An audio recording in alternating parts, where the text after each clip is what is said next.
हम अब आपको लेके चलते हैं ब्रिगेडियर रिटायर्ड वकार हसन साहब के पास। उनसे जानते हैं कि अब जो ये सीज फायर के ऊपर अफगान तालिबान रजीम राजी हुई है अगले 48 घंटे के लिए, क्या हम अच्छे की उम्मीद रखें? ब्रिगेडियर साहब, अच्छी है, अच्छी खबर है। हम तो काफी अरसे से कोशिश कर रहे हैं, रियासत पाकिस्तान हमेशा से ये बात कर रही है, आप हमारे जो एक ब्रदर इस्लामी मुल्क हैं, पिछली कई दहाइयों से हम आपकी मदद कर रहे हैं, 70 से ऑनवर्ड, अफगान जहाद हो, उसके बाद 9/11 एंड ऑल दैट, एक नहीं दो नहीं, मतलब कि कितने हजार लाख मिलियन जो है अफगान रेफ्यूजीज को हमने होस्ट किया।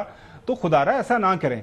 आपको लग रहा है कि ये जो सीज फायर के ऊपर एग्रीमेंट हुआ है, इसके बाद हम अच्छे की उम्मीद रखें? आई थिंक कॉशियस होना चाहिए, ऑप्टिमिस्टिकली। बाकी जो है, आई थिंक जो पाकिस्तान ने मिलिट्री ऑपरेशन किया उसका एक रिजल्ट है, बिकॉज अफगानिस्तान के अंदर भी काफी डिसेंशन है विद इन तालिबान रैंक से। स्पेशली कुछ ग्रुप्स जो हैं वो नहीं समझते कि भारत से जिसका पिंगे बना के पाकिस्तान के खिलाफ आप जेस्चरिंग करें और ऑपरेशन करें। दूसरा जो है, जो नॉर्दर्न फ्रंट है वो भी बहुत एक्टिव है। अभी तो सोशल मीडिया भरा पड़ा, जिसमें फासिदान जो ग्रुप्स हैं, चाहे ताजिक हों, उजबेक, हजारा, वो इकट्ठे हो रहे हैं। 2 करोड़ खवातीन बंद है। तो मेरे ख्याल तालिबान शुड रियलाइज कि अगर आपने एज अ स्टेट चलना है, हमारा कोई टेरिटोरियल क्लेम नहीं है भारत की अफगानिस्तान के ऊपर, लेकिन अगर आपने मुल्कों के साथ वहां से बैठना है और इस तरीके से चलना है तो ये बेहतर है।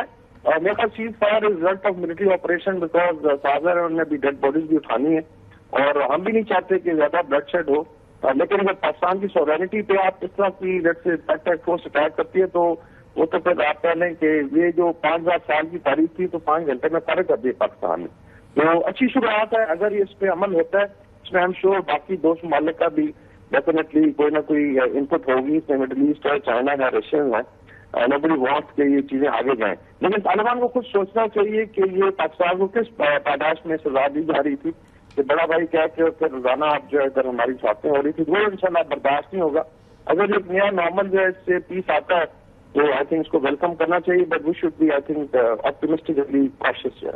बिल्कुल, हमें अपने जो गार्ड्स हैं उनको हाई रखना है, क्योंकि जाहिर है जो राबते ब्रिगेडियर साहब मौजूदा अफगान रजीम के इंडियन गवर्नमेंट के साथ हो रहे हैं, इतलात के मुताबिक फुल स्केल लेवल के ऊपर वो सफारती तल्लुकात भी बहाल हो रहे हैं। मेरे पास इंफॉर्मेशन है, कुछ खबरें आ रही हैं कि शेर अब्बास तनकजई, फॉर्मर जो इंडियन मिलिट्री अकेडमी के फारगुल तहसील एक जो हैं उनके ऑफिसर हैं, अब उनको नॉमिनेट किया जा रहा है वहां पे एज ए एम्बेसडर।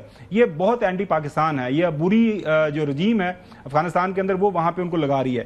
तो इंडिया के साथ मामला बढ़ रहे हैं और ये जो रिसेंट आपको राइज नजर आ रहा है, खासतौर पर ये पाकिस्तान के ऊपर हमले हुए हैं अफगानिस्तान की सरजमीन को इस्तेमाल करते हुए, ये जो कनेक्शन है इंडियन, इसमें इसका कितना बड़ा इन्फ्लुएंस है? डेफिनेटली देखिए, बड़ी बात यह है कि ये अपने आप को महमूद गजनी की औलाद डिक्लेयर करते हैं, हालांकि वो तुर्क था। बताने गजनी में इसका हेडक्वार्टर तो था गजनोबाई एम्पायर का, तो वो बेसिकली बुद्ध सितन था। और अगर आप बुद्ध प्रश्नों के पांव पे पड़ जाते हैं और ये नॉमिनेशन देखिए करते हैं, ये चीजें अभी पीछे रह जाएंगी। आई थिंक भारत समझता था कि शायद इधर से वेस्टर्न फ्रंट से कुछ जलियां छोड़ के लेकिन ड्रॉ सकने का फैक्शन जिस तरह मई में हुआ कि पाकिस्तान की मिलिट्री बस्ती ऊपर गई है। आई थिंक अभी जो लोग याद करेंगे इस चीज को पाकिस्तान ने स्पॉट किया कि इस महीने भी एक नई तारीख खत्म हुई है और ये लिस्ट में तारीख खत्म होगी। तो बाकी ठीक है, भारत जो भी स्पेस मिलेगी उसको एक्सप्लॉइट करेगा। हमें इंटरनल फ्रंट भी सॉलिडिफाई करना है।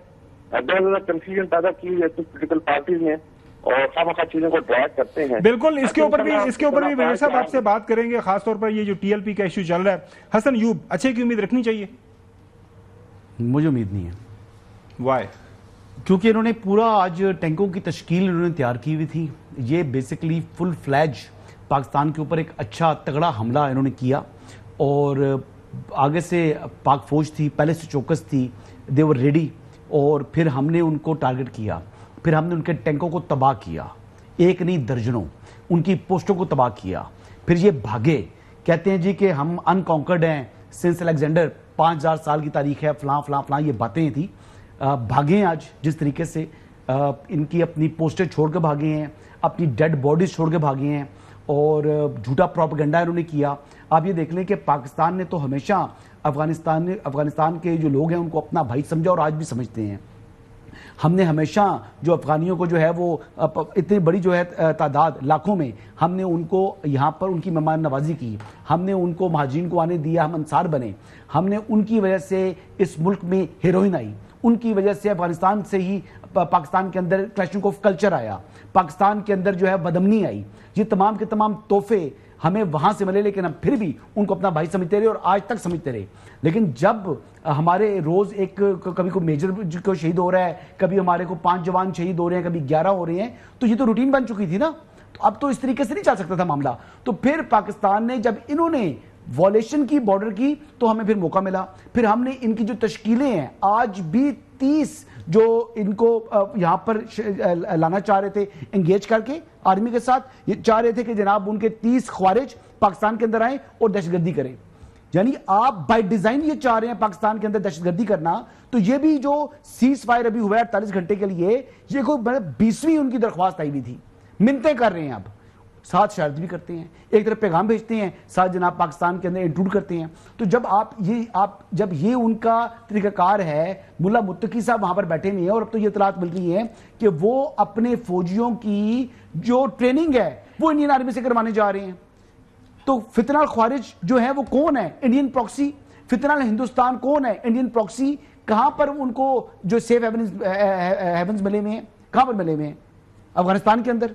कौन दे रहा है? ये काबिज तालिबान रजीम। अफगानी जो शहरी हैं वो पाकिस्तान से प्यार करते हैं, वो यहां पर पले बड़े हैं, उन्होंने तालीम यहां पर हासिल की है, उनकी जो है ना वो ग्रोन अप इस मुल्क के अंदर हुआ है। लेकिन जो वो दुश्मन है, जो इंडिया पाकिस्तान का दुश्मन है, जो इस्लाम का दुश्मन है, उसके साथ जनाब ये प्यार की मोहब्बत बना रहे हैं और पाकिस्तान के अंदर जो है वो चौधरी गुलाम चंद साहब